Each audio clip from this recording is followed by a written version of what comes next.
Rajshahi city কর্পোরেশনের প্রশাসক হিসেবে দায়িত্ব পাওয়ার পর প্রথম কর্মদিবসে মাজার জিয়ারত ও দায়িত্ব গ্রহণ করেছেন মাহফুজুর রহমান রিটন।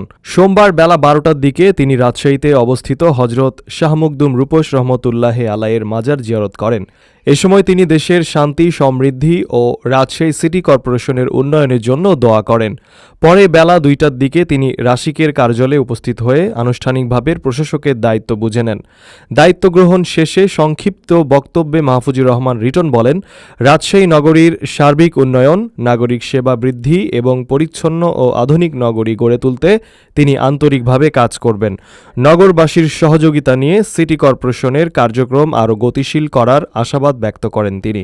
এ সময় সিটি কর্পোরেশনের বিভিন্ন বিভাগের কর্মকর্তা ও কর্মচারীরা উপস্থিত ছিলেন।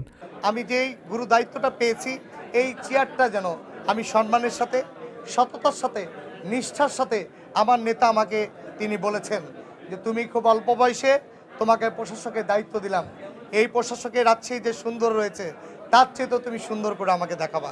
আমি যেন আমার নেতাকে সেই কথা রাখতে পারি। আপনাদের সকলে আমি সহযোগিতা চাই। আমার যদি কোনো ভুল থাকে আমাকে আপনারা ধরে দিবেন।